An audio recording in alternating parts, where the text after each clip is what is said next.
Wake up at Holiday Inn Express to a can't-miss breakfast that's free with every stay. Count on all the hot, fresh coffee you need and an incredible breakfast buffet that has something for everyone, like eggs, cinnamon rolls, and even hot, fresh pancakes with all the toppings you crave. Next time, do yourself a favor and stay at a Holiday Inn Express with a can't-miss breakfast that's free with every stay. So, when you wake up at Holiday Inn Express, you'll wake up happy. A part of IHG Hotels and Resorts.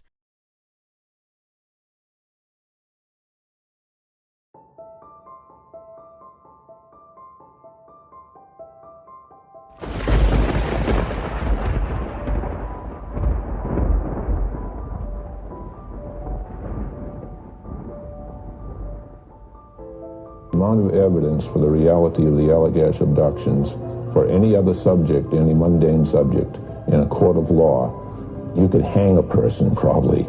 But because of the bizarre nature of the case, that's not going to happen. People aren't going to accept that evidence, although the evidence is there.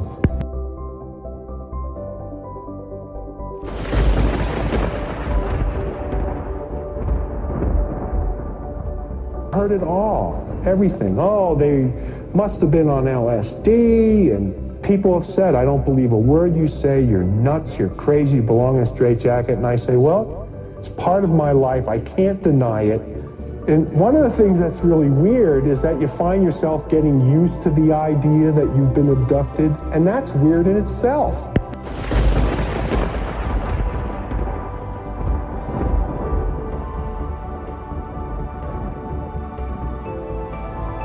This happened, I'm just skeptical about the abduction part of the story.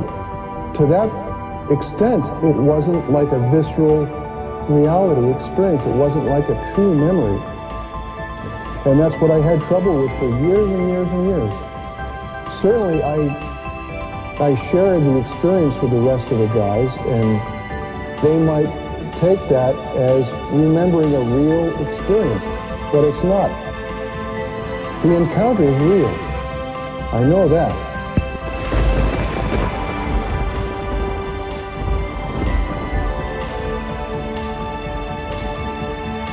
Alien Strand Podcast.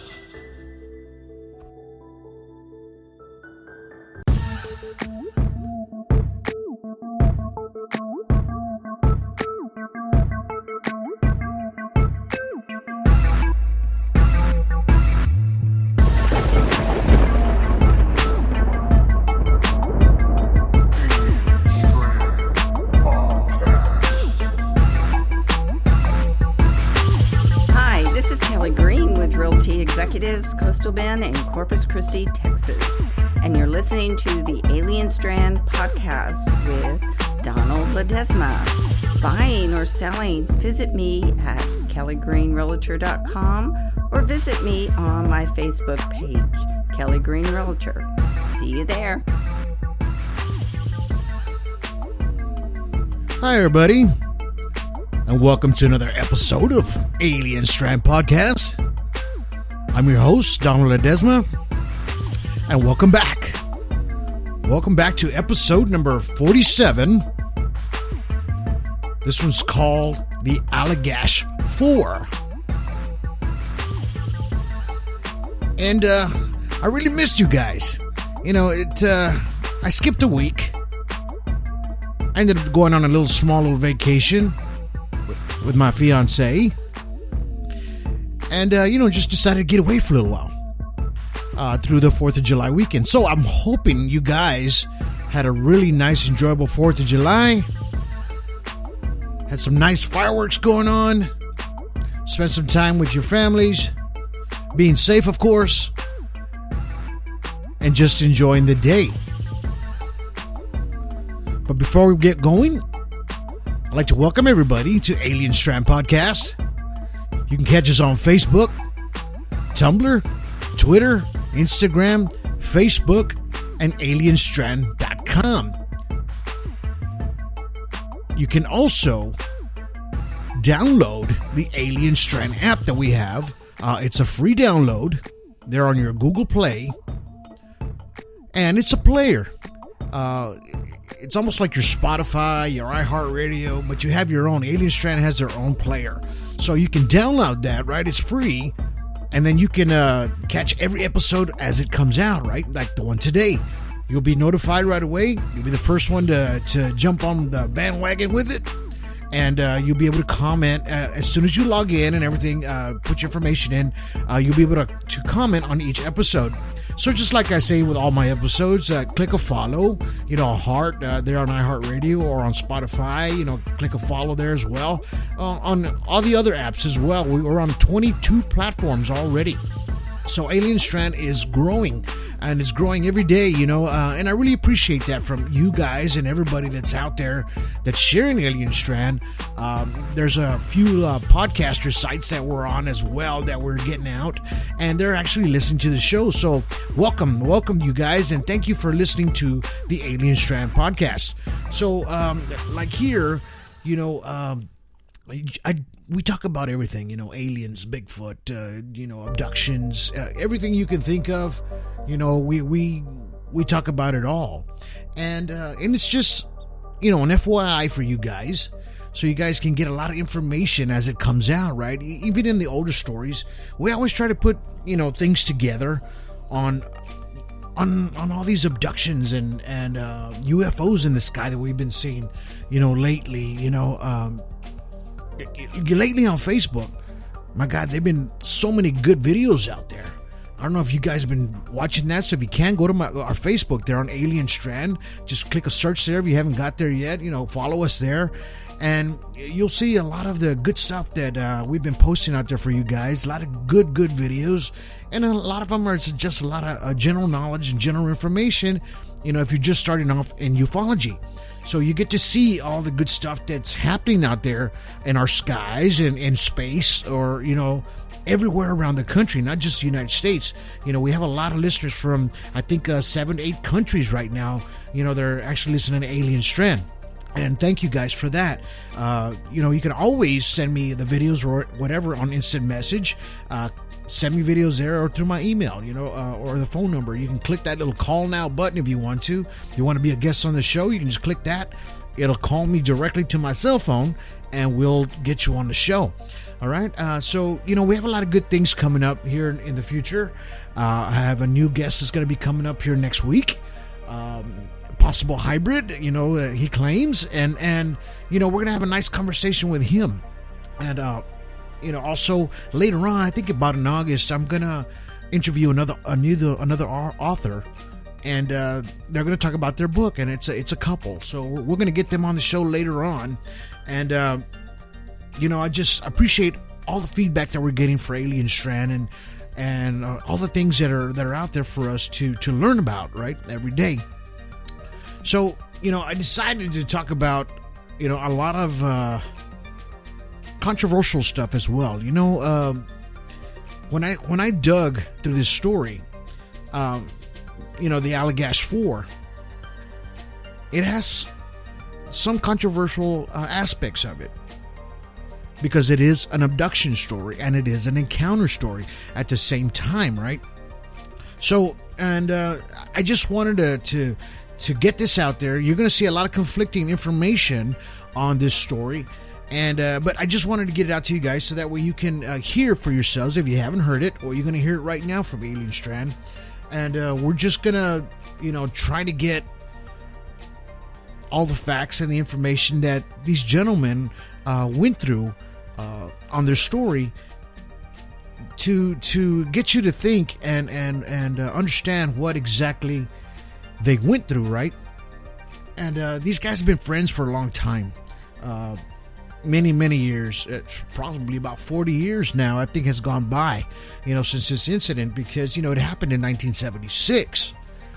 So that's quite some time ago, but their story got out everywhere, right?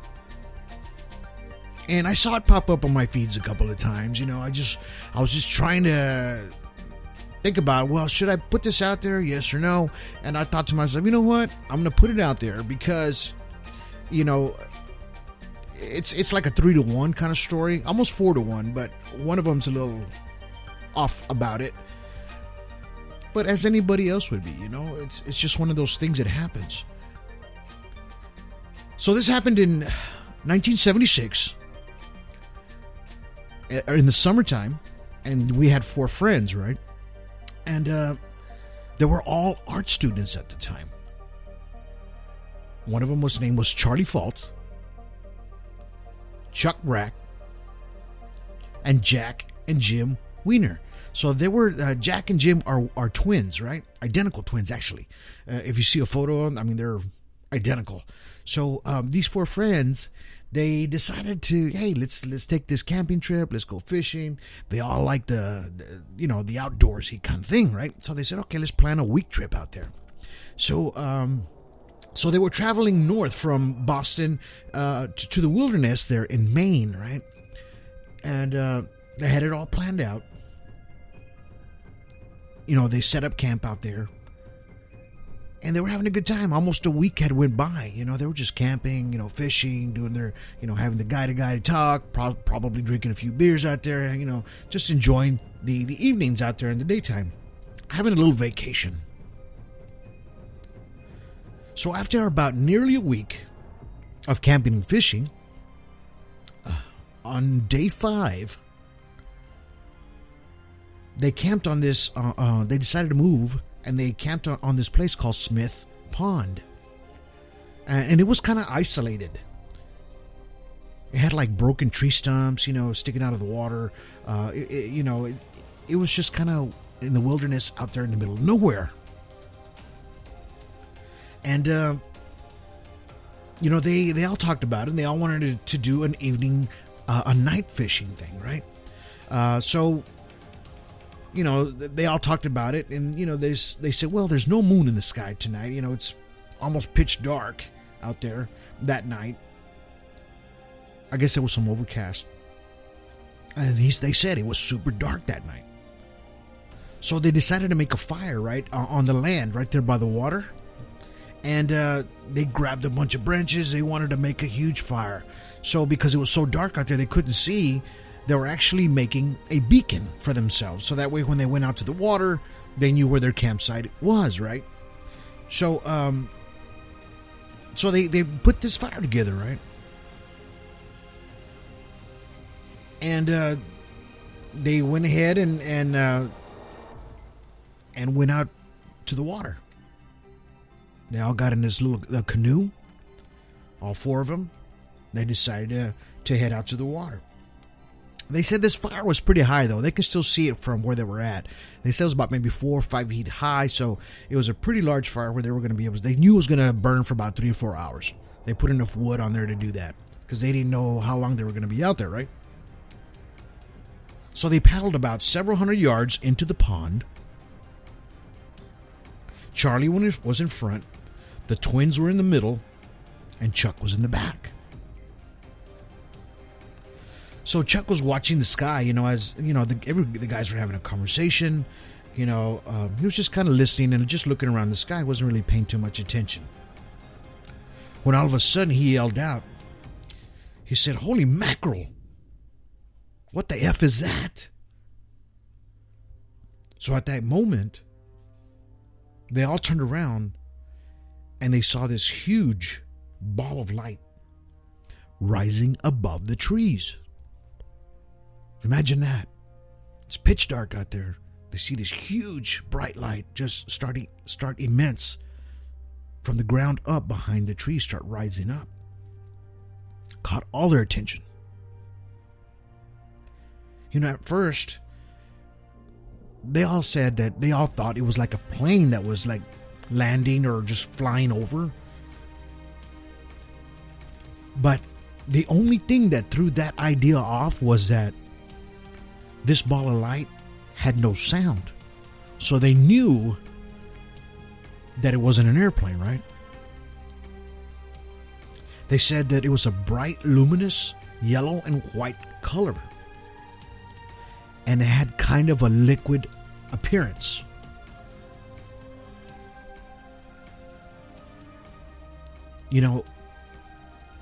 And Chuck was like, wow.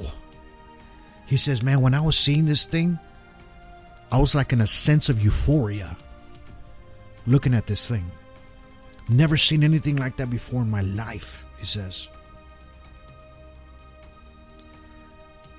And all of a sudden, the UFO started, or this craft, started approaching them. And it was about 100 yards from them. And then it stopped.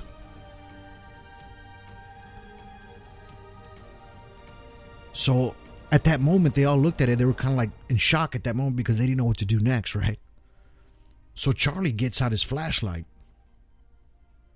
and said, let me shine the light on that and see what it does. So he clicked on his flashlight, pointed it at the bright object that was there. And instantly, it returned a beam of light that covered their canoe. Mind you, this canoe's a pretty big one. It's like 16 feet. So they said the bright light covered the whole canoe. They said that that light was so intense, it was blinding.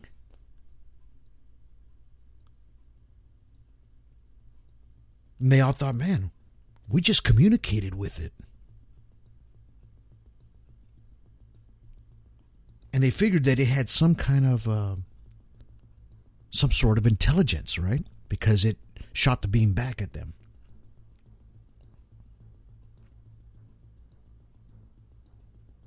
They all thought, wow, this is real. They knew they weren't dreaming, right? So they said the craft started descending towards them. At that point, they all kind of got startled. And they all started paddling as fast as they could to get away from this craft because it was starting to approach them closer and closer. After it stopped, they started moving a little bit closer. So Jack starts yelling while they're paddling this canoe harder than hell. He starts yelling, it's getting closer. It's getting closer.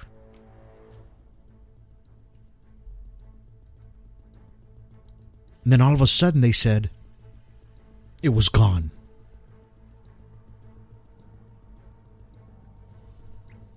That was the last thing that they remembered. And they were back on shore. But Chuck, he always remembered that he saw it leaving this craft. He saw it leaving and fading out.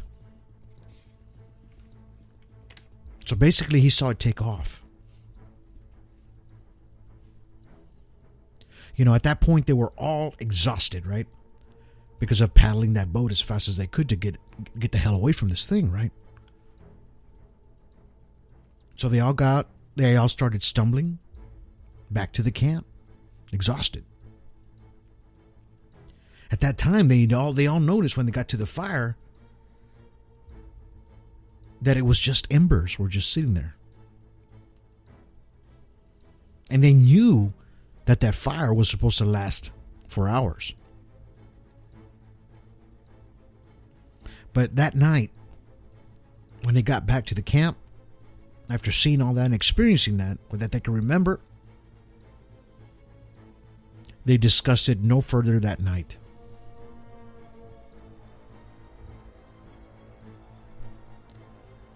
Then in 1978, 2 years later, memories began to emerge.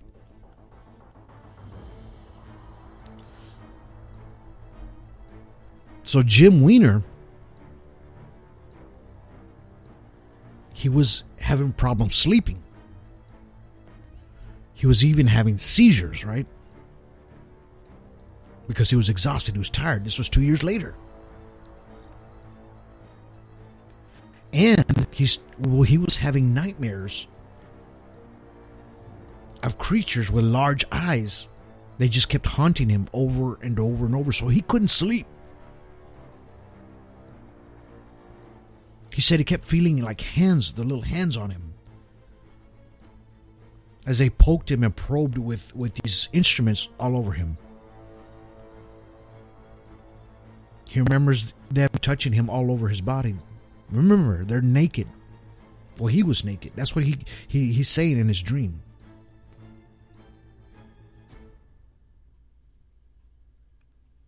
So in 1980, a few years after that,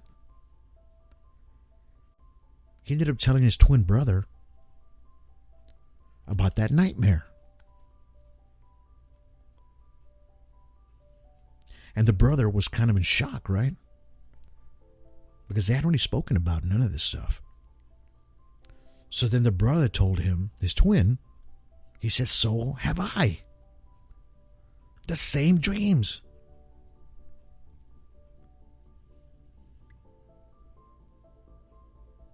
So I believe that he went to the doctor, which was Jim, and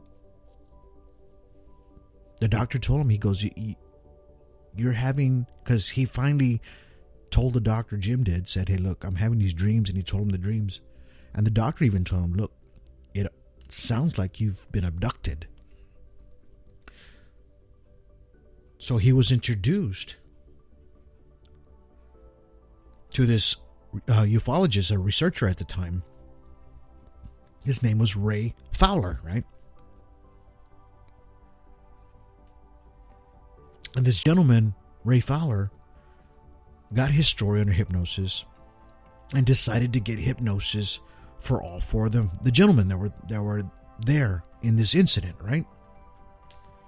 Because he wanted to know further what happened to them.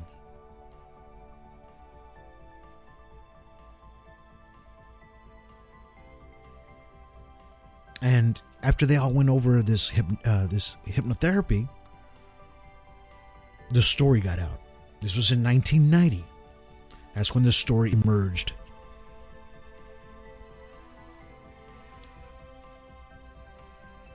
They were all getting, interviews, stories about what had happened to them.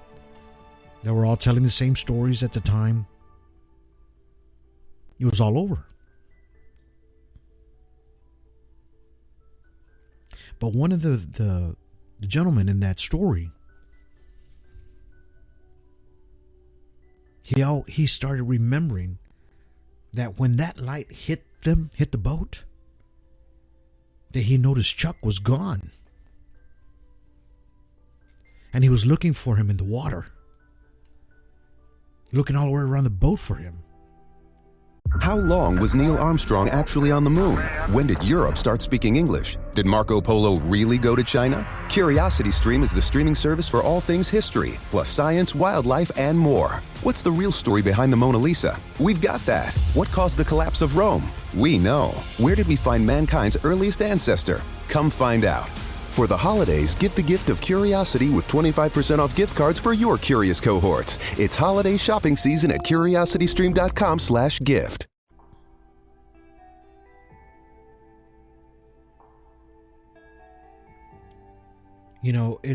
And these are Jack's words. He says in their stories, they all remember laying on their backs on a table, seeing these creatures look at them, right? And doing examinations to them. He said they had large eyes. They almost looked like insects. Or goggles. He goes, you couldn't see their eyes. He said their clothing was like spandex. And they had 4 fingers, but it was a weird shaped hand.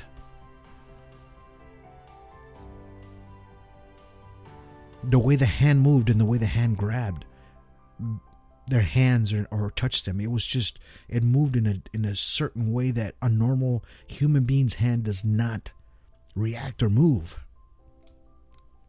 Different muscle structure, different bone structure. So they say that after the examinations, that these extraterrestrials or aliens, greys possibly, move them into another room.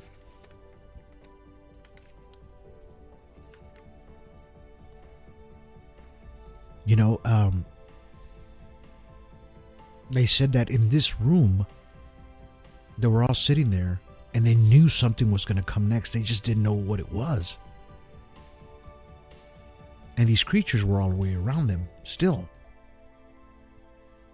One of them said, I don't know what they were going to do to us next. He goes, I thought that was it. I was a goner. He said, I thought they were going to rip me open, just kill me at that moment. I didn't think I was going to live. I just wanted to get the hell out of there. That's what he said. But then all of a sudden, he said, they saw a super bright light all the way around them. And they said something started happening to them, right?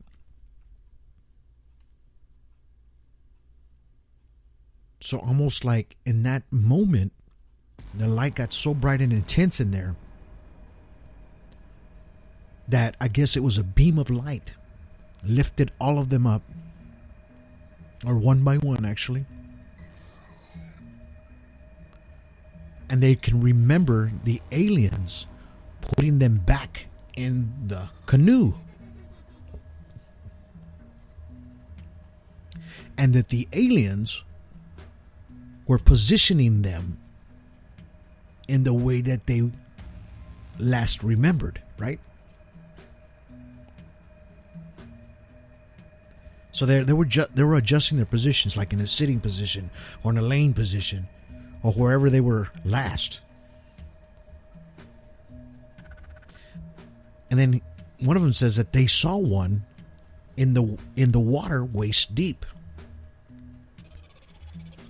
He says they were having a hard time with Jim because he was heavier. They were trying to lift him.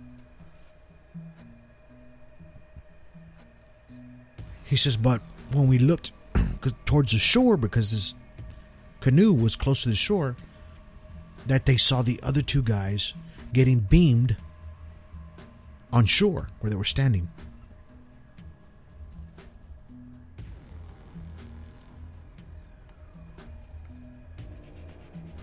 So,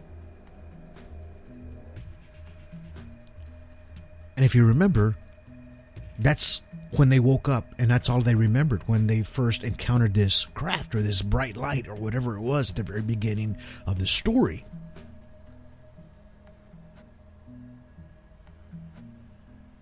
It was just bam, just like that. But when they went under hypnosis, they started remembering all the details that they saw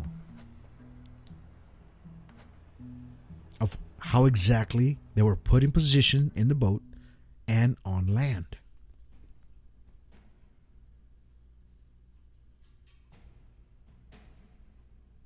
You know, you hear a lot of these alien abductions, and this to me was a first of I've heard of that they actually remember them being repositioned back the way they were, right?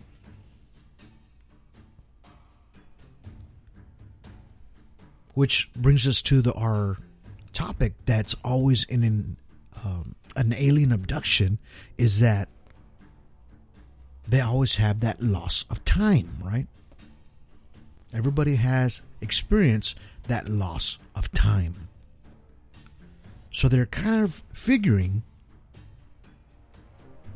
that they possibly have at least 3 hours of missing time.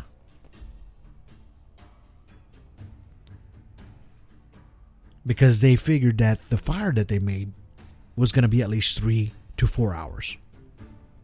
Remember, when they got back, that fire was already embers. It was already burned out totally. So they were gone for quite some time.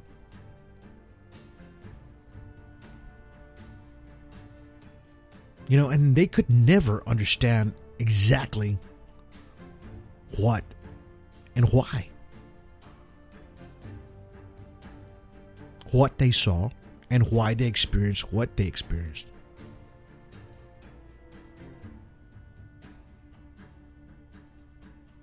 They never talked about them having any scars or anything like that from the instruments that they were used on them.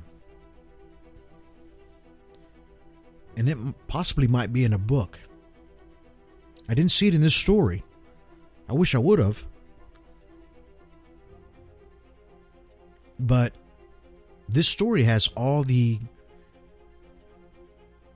every piece of that puzzle is in this story that we hear about.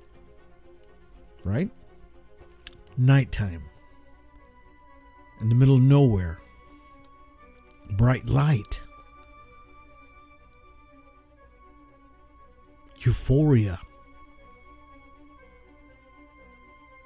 Loss of time. Not remembering anything.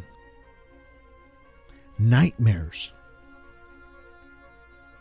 Getting sick over it. This is your standard alien abduction of what somebody goes through when they are abducted. Or they experience this kind of traumatic effect from what happened to them. You know, not everybody can handle things like this. It's like a PTSD, right? Post-traumatic stress disorder. Some people can handle it, some people can't. And out of all four, one of them couldn't.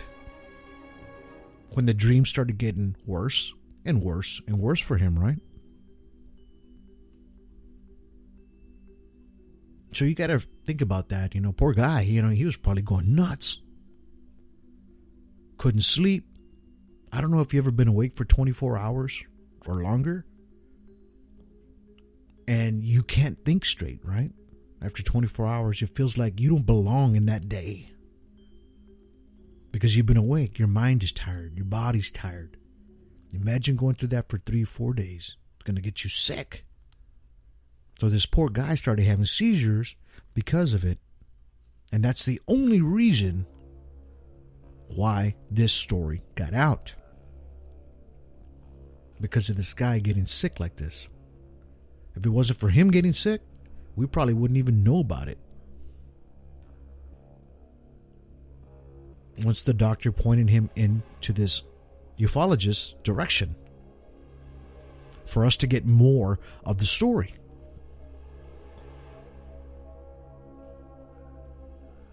You know, out of all four, one of them couldn't grasp the concept.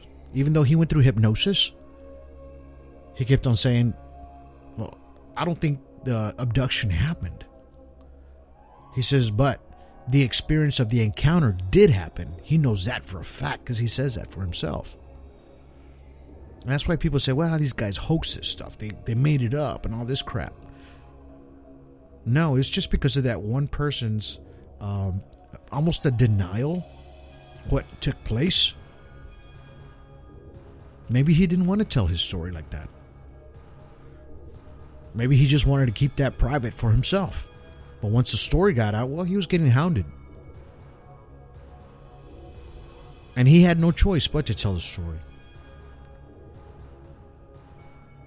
But out of all four, he's the only one that's going to say the encounter did take place, as far as them seeing the UFO, experience what they saw with the flashlight, the fire, everything took place. But he claims that the abduction did not take place. And of course, these stories are for you to decide whether it took place or didn't. But a lot of the credibility and interviews and the books and everything that happened to them, even the recordings of them being under hypnosis, it's all recorded. There's no denying that something did happen to them.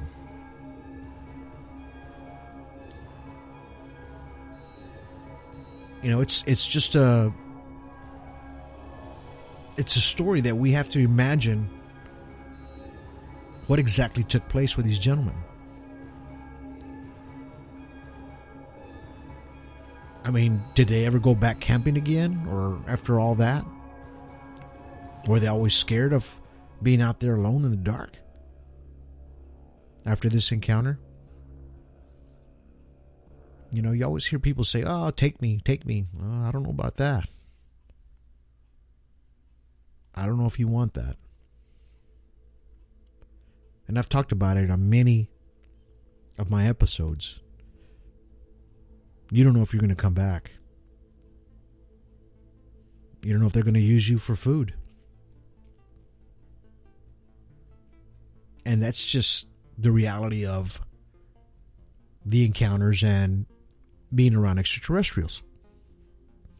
The greys, these kind. The bug-looking ones. Not the human-looking ones. So I thought this story was important. And I wanted to bring it out to you guys. You know, because it has a lot of backbone behind it of what took place. And I'll post the links to this story so you guys can see it for yourselves. I'll post some pictures up of the guys and the drawings that they did themselves. Remember, they were artists. There's a few drawings that are out there that they did of what they saw. That way you can see it for yourself. You know, what exactly took place with them.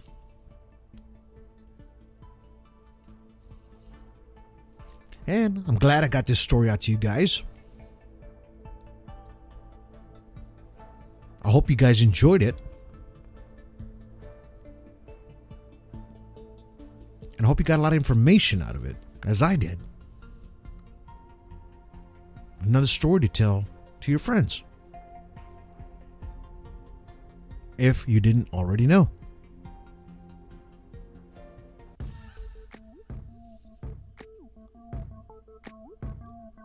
But if you guys can, visit us on Facebook, Instagram, YouTube, Twitter, alienstrand.com, and we're on 22 platforms. Go check us out there. If you want to be a guest on the show, you can call 361-245-8000. Again, that's 361-245-8000. And I'm really glad you guys stuck around for today's podcast and been waiting for it. I've been kind of excited to bring another one to you guys. And don't forget, next week, we're going to have a special guest going to come on. And it's going to be a Q&A. And he's from France, right? He does speak English, so we're going to be able to ask him some questions. And maybe ask the hybrids a question too, you know, whatever they've been going through. There's a lot of information that we need to get out there, you know, and a lot of these people, you know, they want to get their information out. And I applaud every single one of them for coming on the show and just telling their story. That's because that's what they're supposed to do, you know. And they feel that after they do that, it's a big relief on them, you know, for them to do it, you know. And it's not for entertainment. A lot of it's for you guys to understand the real factor of what they go through every day. So, until then, you guys have yourselves a good day. Have yourselves a good evening. And have yourselves a good night.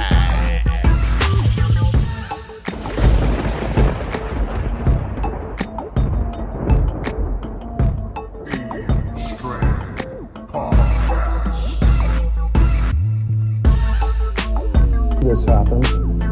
I'm just skeptical about the abduction part of the story. To that extent, it wasn't like a visceral reality experience. It wasn't like a true memory. And that's what I had trouble with for years and years and years. Certainly, I shared the experience with the rest of the guys, and they might take that as remembering a real experience, but it's not. The encounter is real. I know that.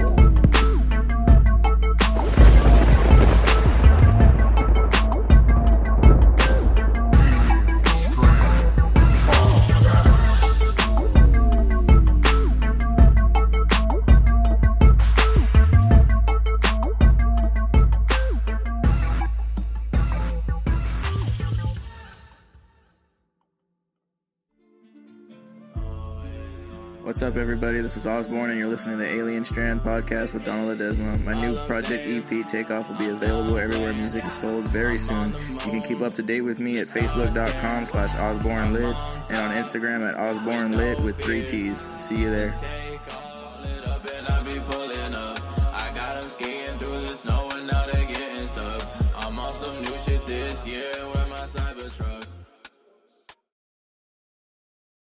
Between aging and busy lifestyles, many women struggle with maintaining their physical and mental wellness. At Aquavita Concierge Healthcare Services for Women, we can help you revitalize your health and reclaim your life. We start from within by balancing your hormones, allowing your body to achieve and maintain desired weight goals. We also specialize in peptide therapies, regenerative medicine, sexual health, and aesthetics in our state-of-the-art facilities. Feel better, look better, live better at Aquavita. Visit aquavitality.com and begin your journey today.